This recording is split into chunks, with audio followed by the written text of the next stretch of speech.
Welcome to ETS बच्चों। आज का हमारा डिस्कशन होने वाला है class 9th SST political science, जिसका चैप्टर 4 जिसका नाम है working of the institutions. Working of the institutions को आज हम डिस्कस करेंगे साथियों।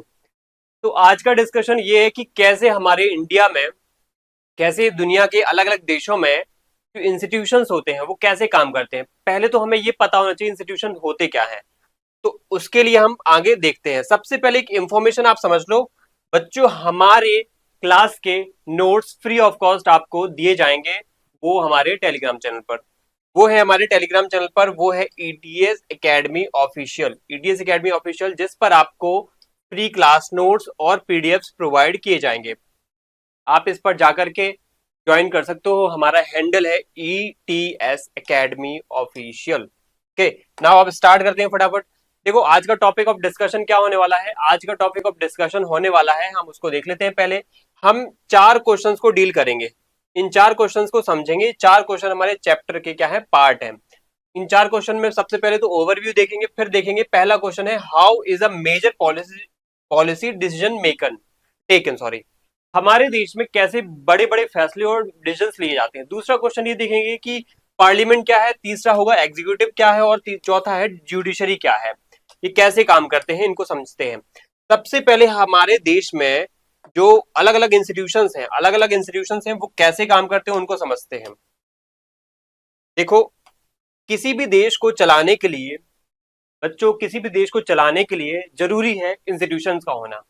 अगर एक देश में डेमोक्रेसी देखते हो तो वहां पे आपको देखने को मिलेगा, वहां पे इलेक्शंस किस अकॉर्डिंग होंगे, तो वो होते हैं कॉन्स्टिट्यूशन के अकॉर्डिंग। यानी कि डेमोक्रेसी की बदौलत इलेक्शंस, और इलेक्शंस होते हैं कॉन्स्टिट्यूशन के अकॉर्डिंग। उसके बाद इलेक्शंस के बाद क्या आता है, रूलर्स या आपके लीडर्स चुने जाते हैं। और लीडर्स और रूलर्स जब चुन लिए जाते हैं तो वो किन किन तरीकों से काम करते हैं, किन किन तरीकों की हेल्प लेते हैं, और जिन जिन रूल्स को वो फॉलो करते हैं, उनको फॉलो करने के लिए या उनके साथ काम करने के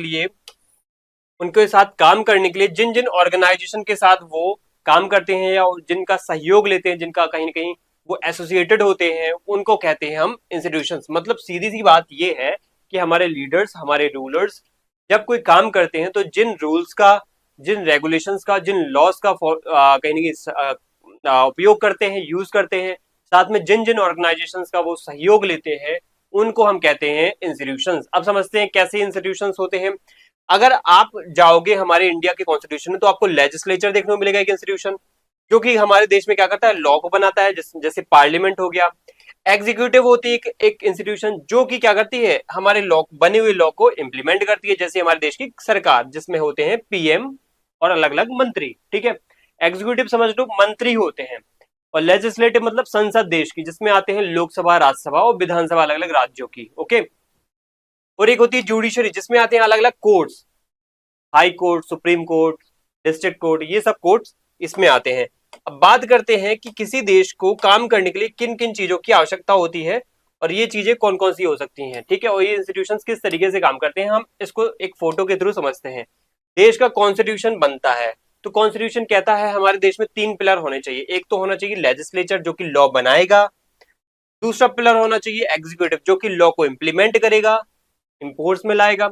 तीसरा पिलर होता है उसका जुडिशरी, वो कहता है कि अगर लॉ से रिलेटेड कोई डिस्प्यूट या कोई लड़ाई झगड़ा या विवाद पैदा होता है तो उस पर सेटलमेंट करेगा, रिजोल्व करेगा उसको। ओके, नाउ अब स्टार्ट करते हैं हम अपने पहला कंटेंट यहाँ पे डिस्कस करते हैं कि देखो, अगर किसी को पता करना है कि दुनिया में किसी भी देश के कैसे फैसले लिए जाते हैं, कैसे फैसले उस देश में होते हैं, वो संभव क्या है, वहां पे तरीका क्या है वहां पे, तो उस देश में हमें समझना पड़ेगा, उस देश में जाना पड़ेगा। तो अभी हम जिस देश में है वो है इंडिया। तो इंडिया की बात करते हैं, इंडिया में कैसे बड़े बड़े फैसले लिए जाते हैं, और बड़े बड़े फैसले लेने में कौन कौन से इंस्टीट्यूशंस काम करते हैं, और मंत्री लोग, ये लोग अल्टीमेटली ये फैसले लेते हैं कि इंस्टीट्यूशंस फैसले लेते हैं। समझते हैं इस चीज को। अब आप जैसे स्कूल जाओगे तो स्कूल में एक रूल एंड रेगुलेशन होता है कि आपको ये करना है, ये काम आपको इस तरीके से ड्रेस पहननी है, इस तरीके से क्लास करना है, ये सब्जेक्ट ये टीचर पढ़ाएगा। तो इस तरीके के जो रूल्स बनाए गए हैं, इन पे यानी फैसले लिए गए हैं, इस तरीके के जो फैसले लिए गए हैं, रूल्स बनाए गए हैं जो सब, इन पे फैसला किसने किया होगा, प्रिंसिपल ने किया होगा आपके स्कूल में। तो यानी कि आपके स्कूल में सबसे बड़ी अथॉरिटी है प्रिंसिपल, वो ऐसे काम करता है तभी जाकर के ये रूल्स रेगुलेशंस बनते हैं, फैसले लिए जाते हैं। अगर देश की बात करें वहीं पे, अगर हम पूरे देश की बात करें तो देश में आता है यहाँ पे कि अलग अलग इंस्टीट्यूशंस कैसे फैसले लेते हैं। तो उसके लिए मैं एक काम करता हूँ, आपको स्टोरी बताता हूँ एक, वो है स्टोरी मंडल स्टोरी।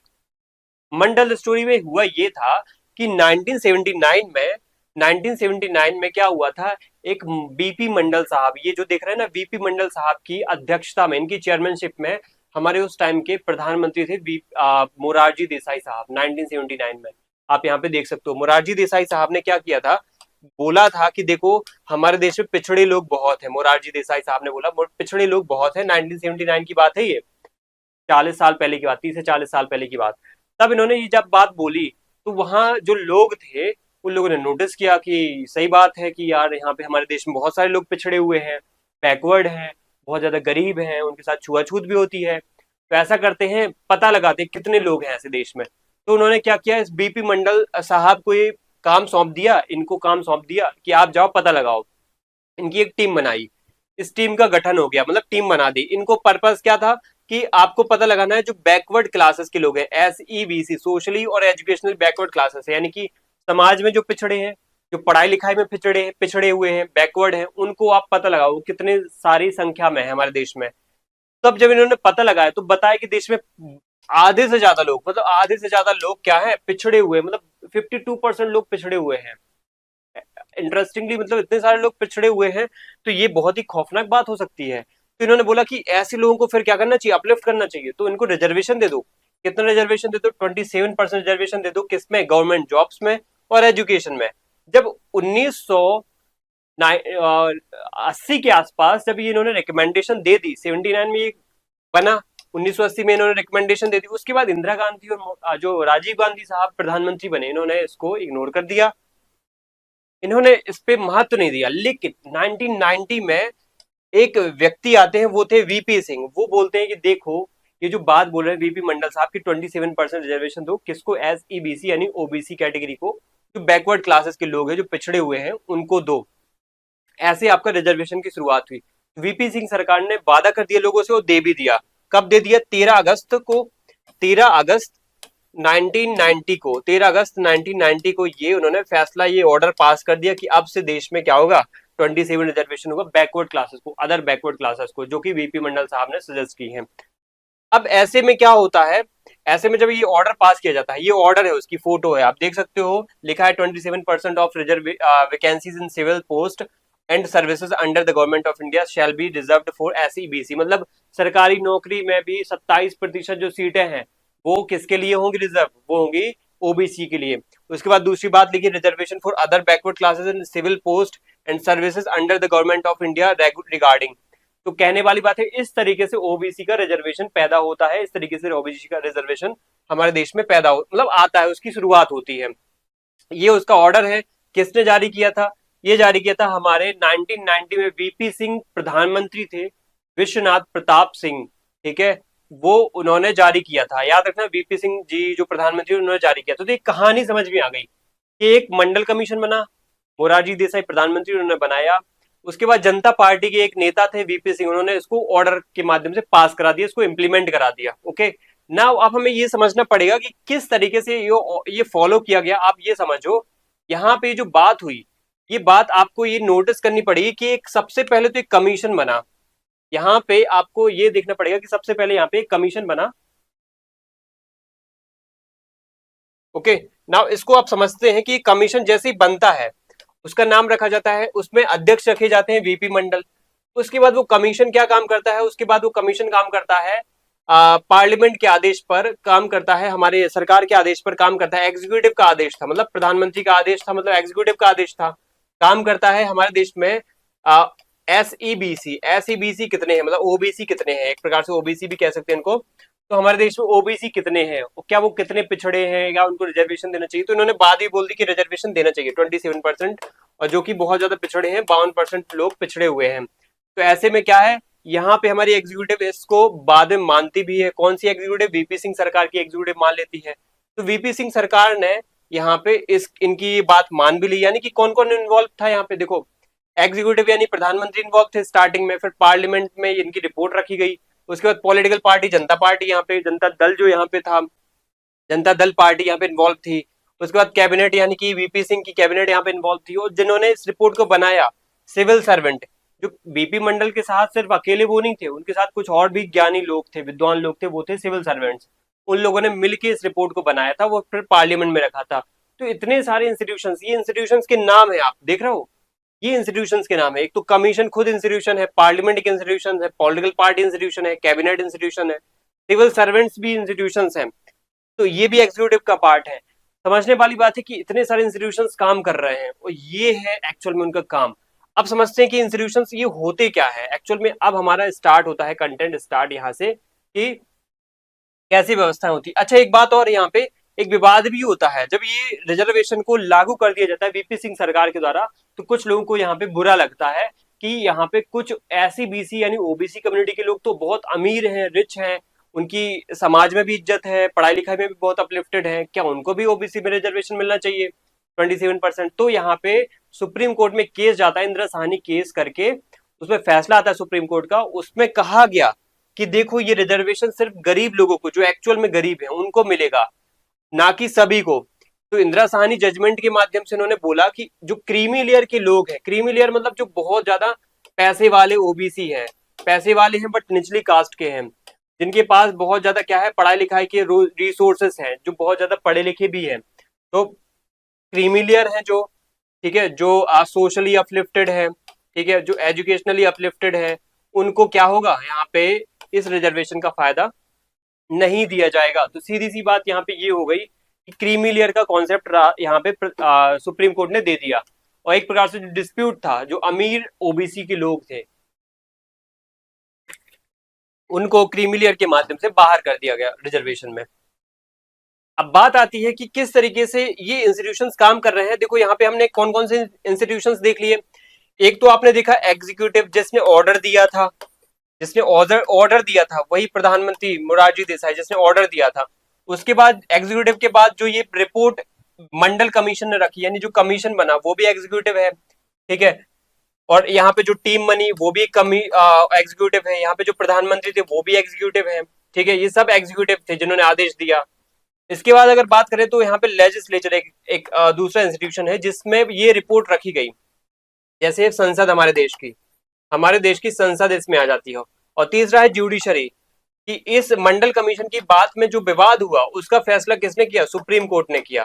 तो सुप्रीम कोर्ट भी एक इंस्टीट्यूशन हो गया है। यहाँ पे अब बात ये आती है किस तरीके से ये काम करती हैं अलग अलग इंस्टीट्यूशन, उनको शॉर्ट में समझते हैं। देखो, सबसे बड़ी बात है यहाँ पे हमारे देश में कि अलग अलग जो इंस्टीट्यूशंस होते हैं, अलग अलग इंस्टीट्यूशंस होते हैं, वो कैसे काम करते हैं। सबसे पहला इंस्टीट्यूशन है पार्लियामेंट, हमारे देश का लेजिस्लेचर। पार्लियामेंट के बारे में देखते हैं, पार्लियामेंट का काम क्या होता है हमारे देश में, आप समझो।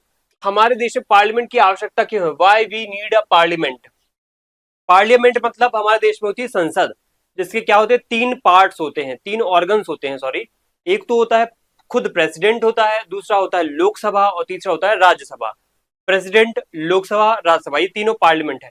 इन तीनों के माध्यम से ही हमारे देश में क्या बनता है, लॉ बनता है।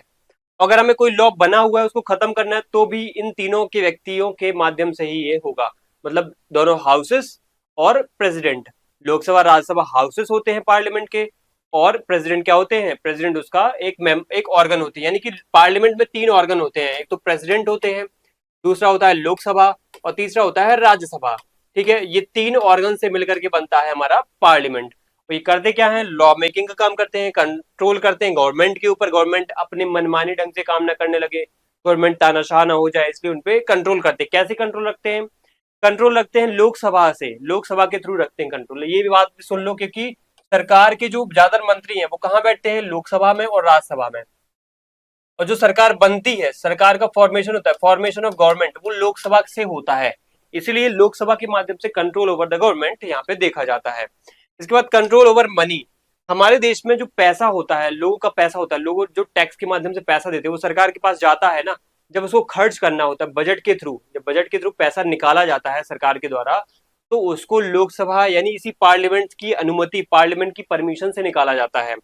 हाईएस्ट फोरम फॉर डिबेट, अगर देश में कोई भी काम होना है तो उस पर डिबेट डिस्कशन होना चाहिए। तो उस पर डिबेट डिस्कशन कहाँ होता है, वो होता है पार्लियामेंट में। तो ये हमारे देश का लेजिस्लेचर हो गया। अब देखो हमारे देश के लेजिस्लेचर में मैंने दो हाउसेस बताए थे, एक तो लोकसभा बताया था और एक तो राज्यसभा बताया था। लोकसभा क्या होता है, ये होता है हाउस ऑफ द पीपल, यानी लोगों ने वोट दे के बनाया है, लोगों ने वोट दे के अपने रिप्रेजेंटेटिव यहाँ पे भेजे हैं, लोग वोट दे करके अपने रिप्रेजेंटेटिव इस हाउस में भेजते हैं। और एक होता है राज्यसभा, यहाँ पे क्या होता है, लोग नहीं भेजते हैं, यहाँ पे लोगों ने विधायकों को चुना है अपने अपने स्टेट में, और विधायक जाके यहाँ के मेंबर्स को चुनते हैं। हर एक व्यक्ति अपने राज्य में अपने स्टेट में विधायकों को चुनता है, एमएलए को चुनता है, और एमएलए जाकर के राज्यसभा के मेंबर्स को चुनते हैं, वो होता है इनडायरेक्ट यानी इनडायरेक्ट इलेक्शन। एक प्रकार से अगर लोकसभा में मेंबर्स देखें तो 543 टोटल मेंबर मिलेंगे आपको, ठीक है। उसके बाद अगर ये 2 नॉमिनेटेड यहाँ पे गलत है, ये हटा देना इसको, 238 और 12 नॉमिनेशन यहाँ पे आपको राज्यसभा में मिलेगा। इलेक्शन देखा जाए तो लोकसभा का डायरेक्टली इलेक्शन होता है, और अगर राज्यसभा की बात करी जाए तो इनडायरेक्टली इलेक्शन होता है यहाँ पे। अगर टर्म की बात करी जाए तो लोकसभा में 5 ईयर टर्म होता है और राज्यसभा में 6 ईयर का टर्म होता है। अगर बात करी जाए पावर की तो मोर पावरफुल कौन है, तो लोकसभा ज्यादा पावरफुल है और राज्यसभा लेस पावरफुल है। इसलिए बात याद रखना, Lok Sabha is more powerful than Rajya Sabha, is bigger powerful, ठीक है। यहाँ पे लोकसभा ज्यादा है पावरफुल, क्योंकि ऐसा क्यों है, देखो दुनिया में किसी भी डेमोक्रेटिक देश में आप जाओगे तो डेमोक्रेटिक देश में अल्टीमेट पावर किसके पास है, लोगों के पास। मतलब डेमोक्रेसी मतलब क्या, लोगों का शासन। और लोगों का शासन मतलब ये होता है कि यहाँ पे चुनाव होगा, चुनाव के माध्यम से जो व्यक्ति चुना वही लोगों पे शासन करेगा। तो लोगों के पास शासन, और लोगों ने जिसको चुना है वो सबसे ज्यादा पावरफुल होगा। तो यहाँ पे लोगों से चुनी हुई जो हाउस है वो है लोकसभा, और लोगों से चुनी हुई सरकार होती है यहाँ पे प्रधानमंत्री, और अलग अलग जो मंत्री होते हैं वो यहाँ पे लोकसभा में होने, लोकसभा में उनको मेजोरिटी मिलना चाहिए। ओके, ना अब हम समझते हैं कि इन हाउसेस के अलावा और कौन कौन से इंस्टीट्यूशंस होते हैं। अच्छा, ये काम इनमें पावरफुल कौन सा है, ठीक है। हमने पढ़ा है कि लोकसभा ज्यादा पावरफुल है। देखो किस मामले में, मनी के मामले में, अगर पैसे की बात करनी हो, बजट जारी करना हो, तो लोकसभा को ज्यादा पावरफुल है, ज्यादा पावर है। राज्यसभा तो सिर्फ नाम मात्र की है यहाँ पे। कंट्रोल ओवर गवर्नमेंट, गवर्नमेंट के ऊपर भी कंट्रोल ही रखती है, क्योंकि गवर्नमेंट अल्टीमेटली सरकार जो बनानी है, आपको प्रधानमंत्री बनना है, अपनी सरकार बनानी है देश में, तो आपको लोकसभा में मेजोरिटी चाहिए चाहिए है। और देश तीसरा यहाँ पे ज्वाइंट सेशन, अगर लोकसभा और राज्यसभा के बीच में कोई डेडलॉक हो जाता है, मतलब लोकसभा कह रही है कि यहाँ पे लॉ बनाओ, राज्यसभा कह रही है नहीं बनाना है, राज्यसभा कह रही बनाओ और लोकसभा मना कर रही है, तो यहाँ पे डेडलॉक हो गया है, उनके बीच में एक गतिरोध हो गया है। तो यहाँ पे बैठक होती है मिला के, दोनों ज्वाइंट बैठक करते हैं, ज्वाइंट सेशन करते हैं, और उसमें सबसे ज्यादा नंबर किसका है आपको पता है, लोकसभा का। तो किसका माना जाएगा, मतलब किसका ज्यादा दबदबा होगा, किसका ज्यादा है ना यहाँ पे पावर होगा, यहाँ पे लोकसभा का ज्यादा पावर होगा। अब आगे बढ़ते हैं एग्जीक्यूटिव। आप देख रहे हो यहाँ पे इस फोटो में आपको दिख रहे हैं प्रधानमंत्री, और ये हमारे देश के डिफेंस मिनिस्टर, ये डिफेंस मिनिस्टर है, और ये हमारे देश के प्रधानमंत्री हैं। अब ये दोनों मिनिस्टर्स हैं, ये दोनों मिनिस्टर्स है, तो ये दोनों एग्जीक्यूटिव में आएंगे, ठीक है। लेकिन ये एग्जीक्यूटिव कौन सी होगी, नॉन परमानेंट एग्जीक्यूटिव, यानी कि ये परमानेंट नहीं है, ये 5 साल बाद चुनाव होंगे तो शायद जा भी सकते हैं और आ भी सकते हैं, मतलब इनका कोई परमानेंट स्टेटस नहीं है। अगर बात करी जाए, ये देखो हमारे देश के सीडीएस हैं, इनका यहाँ पे लिख देते सीडीएस है, ये हमारे देश के आर्मी जनरल है, ये हमारे एडवाइजर है, सिक्योरिटी एडवाइजर, ये हमारी एयरफोर्स चीफ, ये हमारे सॉरी ये हमारे नेवी चीफ, और ये हमारे एयरफोर्स चीफ, ये सब के सब एग्जीक्यूटिव ये भी है, एग्जीक्यूटिव है ये लेकिन कैसे हैं, परमानेंट है, ये परमानेंट होते हैं। तो एग्जीक्यूटिव दो प्रकार की होती है, परमानेंट और नॉन परमानेंट। ओके, जो चुनाव के माध्यम से आते हैं वो नॉन परमानेंट, और जो चुनाव से नहीं आते, नियुक्ति से आते हैं, अपॉइंटमेंट से आते हैं, और टाइम टू टाइम अपना पद में रहते हैं, वो होते हैं परमानेंट, ठीक है। अब आती है बात नॉन परमानेंट की, तो ये सभी मिनिस्टर्स हैं, आप देख सकते हो सभी मिनिस्टर्स, आपने न्यूज में देखा होगा। इनमें जो ये जो ज्यादातर लोग हैं ये कैसे हैं, टेम्परेरी हैं, इनको चुनाव के दौरान लोगों ने चुना है, जैसे प्राइम मिनिस्टर हो गया, मिनिस्टर हो गया, द बिग पॉलिसी डिसीजन ये क्या करते हैं, लेते हैं यहाँ पे, टेक करते हैं उसको।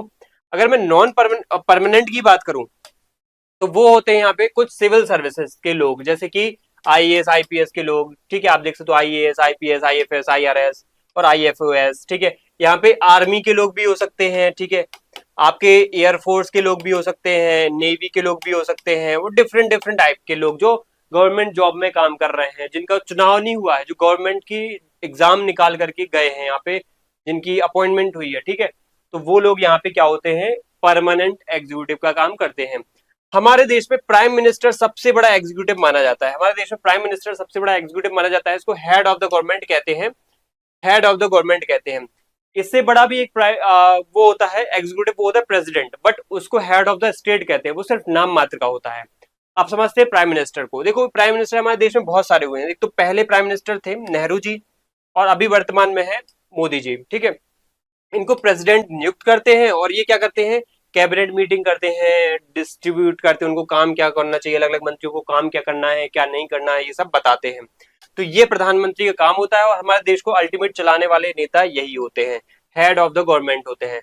इसके बाद अलग अलग जो मंत्री हैं उनको बोलते हैं काउंसिल ऑफ मिनिस्टर्स। ये क्या करते हैं, ये अलग अलग तरीके से जो अलग अलग, जैसे कोई होता है विदेश मंत्री, कोई होता है वित्त मंत्री, कोई होता है गृह मंत्री, कोई होता है कपड़ा मंत्री, कोई होता है वाणिज्य मंत्री, कमर्शियल कॉमर्स मिनिस्टर, कोई होता है वायुयान मंत्री, ऐसे अलग अलग उड्डयन मंत्री जिनको सिविल एविएशन मिनिस्टर कहते हैं। तो ऐसे अलग अलग मिनिस्टर्स होते हैं। ऐसे लगभग कितने मिनिस्टर्स होते हैं, ऐसे 70 से 80 अलग अलग मिनिस्टर्स होते हैं। और जिनका बॉस कौन होता है, बॉस होता है जिनका प्रधानमंत्री। इसीलिए प्राइम मिनिस्टर के पास बहुत पावर होती है। अब बात आती है कि दूसरा एग्जीक्यूटिव कौन सा है। दूसरा और सबसे बड़ा एग्जीक्यूटिव माना जाता है वो है प्रेसिडेंट। अब आप बोलोगे आपने तो प्रधानमंत्री बोला था, देखो सबसे बड़ा तो यही प्रेसिडेंट है, बट एक्चुअल में पावर नहीं होती इसके पास, ठीक है। तो पावरलेस है, ये सिर्फ सेरेमोनियल है, कठपुतली टाइप का है, नॉमिनल है, नाम मात्र का है। प्रेसिडेंट को हेड ऑफ द स्टेट कहते हैं। ये विभिन्न प्रकार की, जैसे हमारे देश में कोई भी एक्टिविटी हो रही है, कोई भी लॉ बनाया जा रहा है, कोई भी अपॉइंटमेंट हो रही है, तो किसके नाम से होती है, किसकी सील साइन से होती है, प्रेसिडेंट के। जैसे ये हमारे देश के पहले प्रेसिडेंट थे राजेंद्र प्रसाद, अभी वर्तमान में द्रौपदी मुर्मू, और ये एपीजे अब्दुल कलाम भी रह चुके हैं हमारे देश के प्रेसिडेंट। इसके बाद अगर बात करिए, सुप्रीम कमांडर ऑफ चीफ भी होते हैं हमारे देश में। जो वायुसेना है, थल सेना है और जल सेना है, यानी एयरफोर्स, नेवी फोर्स और हमारे देश की आर्मी फोर्स, इन सब के जो सबसे बड़े कमांडर इन चीफ होते हैं वो होते हैं राष्ट्रपति। इनके पास लिमिटेशन भी है, मतलब ये खुल के काम नहीं कर सकते हैं। इनको हर एक काम करने के लिए प्राइम मिनिस्टर से एडवाइस लेनी पड़ती है। अगर नहीं लेंगे तो ये अनकॉन्स्टिट्यूशनल माना जाएगा। क्या ये बिना एडवाइस के काम कर सकते हैं? कर सकते हैं। जब बिल्कुल खुद प्राइम मिनिस्टर की अपॉइंटमेंट करनी हो तब ये अपने हिसाब से काम कर सकते हैं, अपने डिस्क्रिशन पे काम कर सकते हैं, ठीक है। डिस्क्रिशन मतलब ये कि आप अपनी इच्छा से कोई काम कर पाओ, सीधी सी बात ये होती है। अब आगे बढ़ते हैं कि आगे जो ऑफिस हैं वो कौन कौन से हैं। आगे की बात करते तो जुडिशरी आती है। जुडिशरी हमारे देश में 3 स्ट्रक्चर में काम करती है, ठीक है। आपको सॉरी 3 स्ट्रक्चर में काम करती है मुख्य रूप से। एक तो होता है सुप्रीम कोर्ट, जो कि हमारे देश का पूरा होता है, एक होता है हाई कोर्ट और एक होता है डिस्ट्रिक्ट कोर्ट, ओके। अब इसके अंदर भी वो सिविल कोर्ट कैटेगरी में बटे होते हैं, वो बात अलग है, लेकिन ये डिस्ट्रिक्ट और सबऑर्डिनेट कोर्ट होते हैं। अब दूसरा जो होता है क्वासी जुडिशियल जो बॉडीज होती हैं, जैसे कि ट्रिब्यूनल्स होती हैं। आपने एनजीटी का नाम सुना होगा, नेशनल ग्रीन ट्रिब्यूनल्स। तो ये क्या है, अलग अलग स्पेशलाइज्ड ट्रिब्यूनल्स होती है जो स्पेशलाइज्ड एरियाज के लिए बनाई जाती हैं। अब यहाँ पे ये देखा जाता है कि जो अलग अलग जो इंस्टीट्यूशन है ये जुडिशरी वाले, ये अल्टीमेट बनाए क्यों गए हैं। देखो हमने पढ़ लिया है लेजिस्लेचर, जो कि लॉ बनाता है। अगर कोई लॉ से रिलेटेड कोई डिस्प्यूट होता है तो उस पर फैसला कौन करेगा, उसको सेटल कौन करेगा, उस पर जुडिशरी करेगा। उसको फॉलो करवाने की बात हमने पढ़ ली है, एग्जीक्यूटिव करता है। इसमें क्या होता है, जुडिशरी में जो हमारी जुडिशरी होती है वो इंडिपेंडेंट होती है, ना तो उस पर लेजिस्लेचर का कंट्रोल होता है, ना उस पर एग्जीक्यूटिव का कंट्रोल होता है। मतलब ये क्या है, आदेश नहीं दे सकते जुडिशरी को। आप याद रखना, हमारे देश की संसद सुप्रीम कोर्ट को आदेश नहीं दे सकती और सुप्रीम कोर्ट संसद को आदेश नहीं दे सकता है, ओके। नाउ आप समझते हैं कि ये इंडिपेंडेंट होते हैं। लेजिस्लेचर और द एग्जीक्यूटिव जजेस कैन एक्ट विदाउट फियर और फेवर। इनके जजेस जो होते हैं ना, सुप्रीम कोर्ट, हाई कोर्ट या फिर किसी भी कोर्ट के जज, बिना किसी डर के, भय के वो काम करते हैं। इंटीग्रेटेड होते हैं। आपको पता होना चाहिए हमारे देश में जो कोर्ट की व्यवस्था है वो कैसी है, ट्राइंगुलर शेप या पिरामिड शेप में। सबसे ऊपर होता है सुप्रीम कोर्ट, फिर होते हैं हाई कोर्ट्स, बहुत सारे हमारे देश में 25 हाई कोर्ट्स है, और फिर उसके नीचे अलग अलग डिस्ट्रिक्ट के कोर्ट। डिस्ट्रिक्ट कोर्ट बहुत सारे होते हैं, जितनी सारी डिस्ट्रिक्ट उतने सारे कोर्ट्स, ठीक है। और हाई कोर्ट ज्यादातर हर एक स्टेट में होता है। अच्छा, इसका काम क्या होता है, देखो मेन रोल्स क्या है।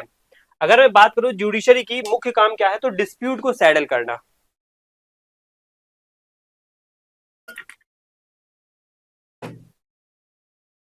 अगर कोई विवाद पैदा हो गया, कोई लॉ से रिलेटेड, या कोई झगड़ा हो गया, कोई किसी ने किसी का मर्डर कर दिया, किसी ने किसी की चोरी कर ली, कोई जमीन का विवाद पैदा हो गया, तो इसे फैसला कौन करता है। चाहे कोई स्टेट भी लड़ जाए, मान लो मध्य प्रदेश उत्तर प्रदेश लड़ गए, मान लो तमिलनाडु कर्नाटक के बीच में लड़ाई हो गई, कोई नदी जल विवाद के लिए लड़ाई हो जाती है उनके बीच में, या मान लो सेंटर और स्टेट के बीच में कोई विवाद हो गया, हमारी केंद्र सरकार के में जो प्रधानमंत्री और अलग मंत्री हैं, हमारी राज्य सरकार या कोई राज्य है जैसे उत्तर प्रदेश की सरकार है, उनके बीच में कोई झगड़ा हो जाए, कोई विवाद पैदा हो जाए, तो यहाँ पे क्या होता है, यहाँ पे सुप्रीम कोर्ट उससे फैसला करेगा। ठीक है। अगर अगर मान लो बहुत सारे राज्य मिलकर विवाद हो गया है, तो उस पर भी सुप्रीम कोर्ट फैसला करेगा, ना कि हाई कोर्ट। ठीक है। तो इस प्रकार के विवाद जो होते हैं उन पे फैसला करना। तो गार्जियन ऑफ फंडामेंटल राइट्स, अगर आपके फंडामेंटल राइट्स पे कोई ना कोई उनको वायलेट करता है, आपको बोल रहा है कि आप घूमने फिरने नहीं जा सकते हो, ये नहीं कर सकते हो, वो नहीं कर सकते हो, तो आपको सेफ्टी कौन देगा, सुप्रीम कोर्ट देगा। इंटरप्रेट द कॉन्स्टिट्यूशन, कॉन्स्टिट्यूशन में कोई बात लिखी है, कोई इसको गलत इंटरप्रेट कर रहा है कि ये गलत ऐसे होना चाहिए, तो वहां पे सुप्रीम कोर्ट अल्टीमेटली बताएगा, हमारे देश की जुडिशरी बताएगी कि ये इसका मीनिंग, एक्चुअल मीनिंग क्या है। ओके। नाउ अब हम समझते हैं कि हमारे देश में जो सबसे बड़ा कोर्ट है वो है सुप्रीम कोर्ट। आप देख सकते हो ये है हमारे देश का सुप्रीम कोर्ट, और इसको बहुत बड़ी पावर है। इसको है जुडिशियल रिव्यू करने की पावर, मतलब अपना ही कोई फैसला है, इसको बदलना है तो फैसला बदल सकता है। सरकार ने कोई काम किया है, लॉ बनाया है या कोई ऑर्डर दिया है, तो उसको पे बदल। देखो मैंने बताया था मंडल स्टोरी, उस मंडल स्टोरी में हुआ क्या था, मंडल कमीशन ने जो 27% रिजर्वेशन दिया था, सुप्रीम कोर्ट ने क्या कर दिया, उस 27% में उसको रिव्यू कर दिया और उसमें क्या ऐड कर दिया, क्रीमी लेयर ऐड कर दिया कि ये सबको नहीं मिलेगा, ये सिर्फ उन्हीं को मिलेगा जो वाकई पिछड़े हैं, ये सोशली और एजुकेशनली जो अपलिफ्टेड लोग हैं, रिच लोग हैं, पैसे वाले लोग हैं, प्रॉस्परस लोग हैं, उनको नहीं मिलेगा, वो क्रीमी लेयर है। ओके। नाउ अब सुप्रीम कोर्ट ने ये कहा, हाई कोर्ट्स भी ये हैं, इनको रिव्यू करने की पावर होती है। पब्लिक इंटरेस्ट लिटिगेशन, आपको पता होना चाहिए पब्लिक इंटरेस्ट लिटिगेशन मतलब ये होता है कि पब्लिक इंटरेस्ट में काम करना। मान लो कोई केस सुप्रीम कोर्ट में किसी वजह से कोई दायर नहीं कर पाया, जैसे ये इंदिरा साहनी वाला केस तो किसी ने दायर कर दिया था, कोई केस दायर नहीं कर पाता है, कोई प्रॉब्लम आ जाती है, किसी के पास पैसे नहीं है, तो वहां पे सुप्रीम कोर्ट में कोई व्यक्ति दूसरा थर्ड पर्सन जाकर के पीआईएल लगा सकता है।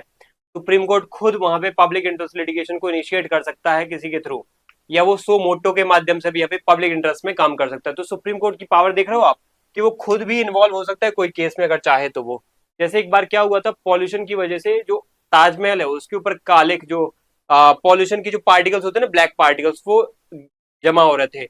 आगरा, मथुरा, दिल्ली के आसपास का एरिया बहुत ज्यादा क्या है, पॉल्यूटेड है, इस वजह से तो आसपास बहुत ज्यादा पॉल्यूशन, और मथुरा रिफाइनरी को कहीं ना कहीं यहाँ पे बंद कराने का जो स्टेप है, जो जजमेंट है, वो यहाँ पे एमसी मेहता के द्वारा दायर की गई एक पीआईएल है, पब्लिक इंटरेस्ट लिटिगेशन है, उसके द्वारा ये संभव हो पाया है। Anyone can approach the courts if the government action hurts the public interest, this allows the courts to check and the misuse of the government power and protect human rights. Now अब आपको समझ में आ गया होगा कि किस तरीके से एक देश में सरकारें काम करती हैं और किस तरीके से हमारे देश के अलग अलग इंस्टीट्यूशंस काम करते हैं। ये हमारा डिस्कशन यहाँ पे हो चुका है। अब कंक्लूड करते हैं कि अल्टीमेट हमने पढ़ा क्या क्या, एक बार रिवाइज करते हैं। देखो बच्चों, हमारा इस पूरे डिस्कशन का मीनिंग ये था कि जो डेमोक्रेसी होती है वो हमें क्या करती है, हमारे इंस्टीट्यूशन को कहीं ना कहीं परफॉर्म करने के लिए अलग अलग फंक्शंस असाइन करती है। और हमारे देश में अलग अलग इंस्टीट्यूशंस जो होते हैं वो होते हैं लेजिस्लेचर के अलग अलग फंक्शंस। लेजिस्लेचर में आपने देखा ना, प्रेसिडेंट आ जाता है, इसमें लोकसभा आ जाती है और राज्यसभा आ जाती है, जो कि लॉ मेकिंग का काम करते हैं। एग्जीक्यूटिव में जैसे इसमें भी देखो प्रेसिडेंट आ जाते हैं, इसमें प्राइम मिनिस्टर्स आ जाते हैं, अदर काउंसिल ऑफ मिनिस्टर्स आ जाते हैं। और जुडिशरी में आ जाता है सुप्रीम कोर्ट, हाई कोर्ट और डिस्ट्रिक्ट कोर्ट आ जाते हैं। तो ये सब मिलके काम करते हैं और एक दूसरे पे कंट्रोल भी रखते हैं। लेजिस्लेचर कंट्रोल रखता है एग्जीक्यूटिव पे, एग्जीक्यूटिव कंट्रोल रखता है जुडिशरी पे, और जुडिशरी रखता है यहाँ पे लेजिस्लेचर पे। मतलब एक दूसरे पर इंटरकनेक्टेड यहाँ पे कंट्रोल होता है। फिर कहीं ना कहीं एग्जीक्यूटिव पे कंट्रोल जुडिशरी भी रखता है और लेजिस्लेचर कंट्रोल जुडिशरी पे भी रखता है। तो मतलब हर एक जो तीनों एंगल्स हैं वो तीनों एक दूसरे पर कंट्रोल रखते हैं, जिससे चेक्स एंड बैलेंस की व्यवस्था बनी रहती है और कोई यहाँ पे पावर का मिसयूज नहीं हो पाता है। तो ये यहाँ पे डिस्कशन यहाँ पे आपका हो जाता है, चेक्स एंड बैलेंस रखते हैं और system can sometimes seam slow. यहाँ पे कहने वाली बात ये है कि ये जो पूरी प्रक्रिया है इसमें स्लो प्रोसेस बहुत होती है, मतलब कोई भी काम होगा ना तो बहुत स्लो होगा। जुडिशरी भी आप देखो कितने स्लो स्लो जजमेंट आते हैं, हमारी लेजिस्लेचर भी कोई लॉ बनाती है बहुत स्लो स्लो बनाती है, तो एग्जीक्यूटिव के ऑर्डर भी बहुत स्लो आते हैं। तो इसलिए आते हैं क्योंकि हम बहुत सारी प्रोसेसेस से गुजरते हैं, वो है इंस्टीट्यूशन की प्रोसेस। जो वर्किंग प्रोसेस है इंस्टीट्यूशन की वो बहुत ही लेंथी होती है, बट जब भी वो प्रोसेस कंप्लीट होती है तो वो बेस्ट होती है। इसलिए आपको पता होना चाहिए कोई भी काम अगर हम करते हैं, अकेले करते हैं, तो उसमें गलतियां होने की संभावना बहुत होती है। लेकिन बच्चों अगर वो काम एक टीम ने मिलकर किया है, एक ग्रुप ने मिलकर किया है, बहुत सारे इंस्टीट्यूशन से मिलकर किया है, तो वहां पे संभावना बढ़ जाती है कि वो बेस्ट ही होगा। तो यहाँ पे एक ये जो क्लास है, ये लेक्चर है, इसका एंड होता है। होपफुली आपको समझ में आया होगा। अगर कोई डाउट है तो आप कमेंट में अपना क्वेश्चन पूछ सकते हैं। थैंक यू सभी को, जय हिंद।